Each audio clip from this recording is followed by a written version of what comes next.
11. Who the first inhabitants of Britannia were, whether natives or immigrants, remains obscure, as one would expect when dealing with barbarians, but their physical characteristics vary, and that variation is suggestive. The reddish hair and large limbs of the Caledonians proclaim a Germanic origin. The swarthy faces of the Silures, their generally curly hair, and the fact that Hispania lies opposite all lead one to believe that Iberians crossed in ancient times and occupied that land. Those nearest the Gauls are also like them.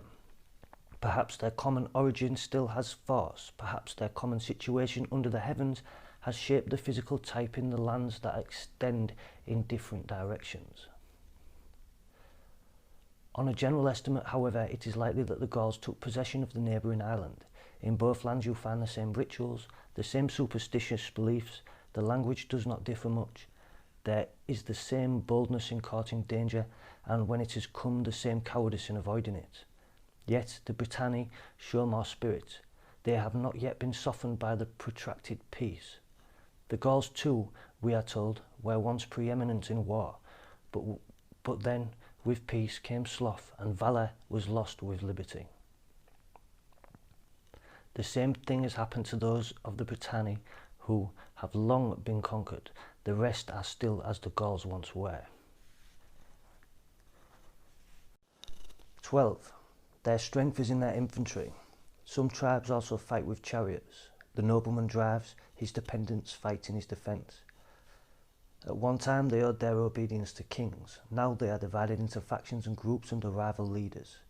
Indeed, nothing has helped us more in war with their strongest nations than their inability to cooperate. It is but seldom that 2 or 3 states unite to repel a common danger. Fighting separately, they are conquered altogether. The climate is foul, with frequent rains and mists, but there is no extreme cold. Their day is longer than in our part of the world. The night is bright, and in the furthest part of Britannia so short that you can barely distinguish the evening from the morning twilight. If no clouds block the view, the sun's glow, they say, can be seen all night long. It does not set and rise, but simply passes along the horizon. In fact, the flat ends of the earth cannot, with their low shadow, raise the darkness to any height, therefore fails to reach the sky and its stars. The soil is productive of crops, except for olives, grapes and other natives of warmer climes, and rich in cattle. Crops are slow to ripen, but quick to grow, both facts due to one and the same cause, the abundant moisture of land and sky. Britannia yields gold, silver and other metals, a reward for victory. The ocean too produces pearls, but they are dusky and mottled. Some think that those who gather them lack skill, whereas in the Red Sea they are torn alive and breathing from the rocks. In Britannia they are collected as the sea throws them up. I find more plausible a lack of quality in pearls than of greed in us. 13. The Britanni themselves readily submit to the levy, the tribute and other obligations of empire, provided that there is no abuse. That they bitterly resent, for they have been broken into obedience, not to slavery. Divus Julius, the first Roman to enter Britannia with an army, did indeed intimidate the natives by a victory and gain control of the coast, but he can be said to have pointed it out, not handed it over to posterity. Then came the civil wars, with the weapons of Roman leaders turned against the Commonwealth, but even in peace, Britannia was long out of mind. Divus Augustus called this policy Tiberius' precedent. Gaius Caesar unquestionably planned an invasion of Britannia, but his quick fancies shifted like a weather vane. His vast efforts against Germania came to naught. It was Divus Claudius who was responsible for the great undertaking. He sent over legions and auxiliaries and chose Vespasian as his colleague, the first step towards his future greatness. Nations were subdued, kings were captured, and Vespasian was marked out by fate. 14. Aulus Plautius was the first consular to be appointed governor, and soon after him came Astorius Scapula. Both men were distinguished by military records. The nearest parts of Britannia were gradually shaped into a province, and moreover a colony of veterans was founded. Certain states were presented to the king Togodumnus, who maintained his unswerving loyalty down to our times, an example of the long-established Roman custom of employing the kings to make others slaves. Didius Gallus, the next governor, held on to what his predecessors had won and even pushed a few forts into more advanced positions, so that he could boast of having extended his sphere of duty. Veranius succeeded Didius, only to die within the year.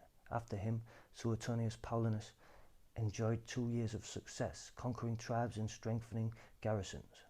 Emboldened thereby to attack the island of Mona on the grounds that it was feeding native resistance, he exposed himself to attack in the rear.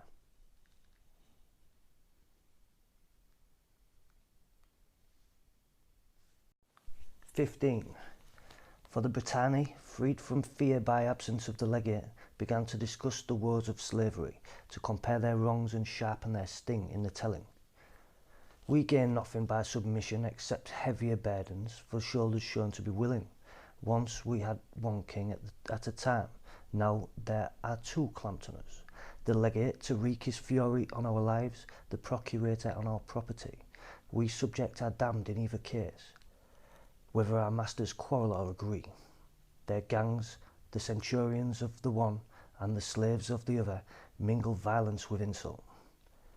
Now nothing is safe from their greed, nothing safe from their lust. In battle it is the braver who takes the spoil. As things stand with us, it is mostly cowards and shirkers who rob our homes, kidnap our children and conscript our men, as though it were only for our country that we know not how to die. But what a mere handful of our invaders are, if we Britanni reckon up our own numbers. The Germani, reckoning so, threw off the yoke, and they had only a river, not the ocean, to shield them. We have country, wives and parents to fight for. The Romans have only greed and self-indulgence. They will withdraw, as Divus Julius withdrew, if only we can rival the valour of our fathers.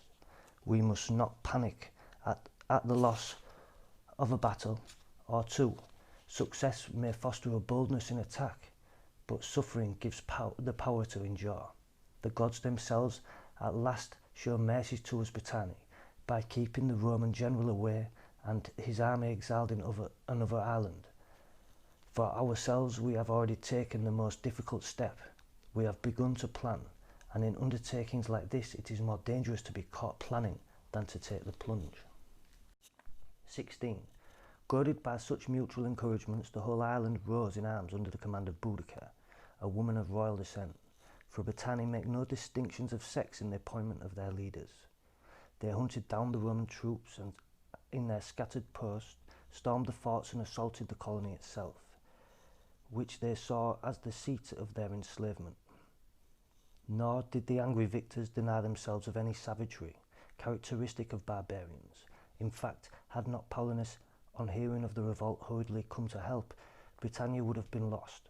As it was, he restored it to its old obedience by a single successful action, but many rebels refused to lay down arms, conscious of their guilt and having a special dread for the legate. Fine officer though he was, they feared that he would abuse their surrender and punish with undue severity wrongs that he viewed as personal. Petronius Terpillanus was thus sent out in his place, as someone more merciful and readier to forgive offences to which he was a stranger. He pacified the previous troubles, but risked no further move before handing over the province to Trebellius Maximus. Trebellius was a bit lazy and lacking military experience, maintained his province by an affable administration. The barbarians now learnt to like us to condone seductive vices, while the intervention of the civil wars gave a reasonable excuse for inactivity. There was, however, some serious trouble with mutiny, for the troops accustomed to campaigns ran riot in peace. Trebellius fled and hid to escape his angry army. Dishonoured and despised, he soon returned to command on sufferance. By a kind of tacit bargain, the troops retained their licence and the general his life, and the mutiny stopped short of bloodshed. Vettius Belanus, likewise, as the civil wars still ran their course, declined to disturb Britannia by enforcing discipline. There was the same lack of action in the face of the foe, the same indiscipline in the camp. Only Belanus was a decent man with no misdeeds to make him hated, and had won affection where he lacked authority. 17. But when Vespasian recovered Britannia, together with the rest of the world, the generals were great, their armies were outstanding, and hopes of our enemies diminished. Petilius Cerealis at once struck terror into their hearts by attacking the state of the Brigantes, said to be the most populous in the whole province. After a series of battles, some not uncostly, he had conquered or at least overrun part of their territory. Cerealis indeed would have eclipsed the record and reputation of any ordinary successor, but Julius Frontinius took up and shouldered the heavy burden as great a man as the times allowed. He subdued by force of arms the strong and warlike nation of the Silures, triumphing over a difficult terrain as well as a brave enemy. 18. Such was the state of Britannia, such the vicissitudes of war, that Agricola found when he crossed the channel with the summer half over, at the season when campaigning presumably done for the year, our troops pursue their rest and our enemies their opportunity. Shortly before his arrival, the state of the Ordovices had almost wiped out a squadron of cavalry stationed in their territory, and this initial stroke had excited the province. Those who wished for a war welcomed the lead, and waited only to test the temper of the new legate. The summer was far spent, and the auxiliaries were scattered over the province. The legionaries took it for granted that there would be no more fighting that year. Everything, in fact, combined to hamper or thwart a new campaign, and many were in favour of simply watching where the danger lay. Even so, Agricola decided to go and meet the threat. He drew together detachments of the legions and a small force of auxiliaries. As the Ordovices did not venture to meet him in the plain, he marched his men into the hills, with himself at the front of the line, to lend his own courage to the rest by sharing their peril, and slaughtered almost the entire nation. He realised, however, that he must follow upon his advantage, and that the outcome of his first operations would determine the level of the terror that the others would inspire. He decided, therefore, to reduce the island of Mona from the occupation of which Paulinus had recalled by the revolt of all Britannia, as I described above. But as often happens when plans are hastily conceived, he had no ships. It was the resource of resolution of the general that took his troops across. Agricola carefully picked out from his auxiliaries those who were familiar with the fort and had a tradition of swimming with arms and horses under control, and made them discard all their equipment. He then sent them in so suddenly that the enemy, who had been thinking in terms of fleet, ships and naval warfare, completely lost their heads. What could delay or defeat a foe who attacked like that? They sued for peace and surrendered the island. Agricola won great reputation and respect. He had not, on his very first entrance to the province, a time usually devoted to pageantry and ceremonial visits, deliberately chosen a difficult, dangerous enterprise. Yet Agricola did not let success tickle his vanity. He had kept in check a conquered people. He would not call that a campaign of conquest. He did not even use laurel-wreathed dispatches to announce his achievement, but his very first refusal to acknowledge his fame increased with it. What hopes he must have for the future when he could afford to ignore such great deeds as these.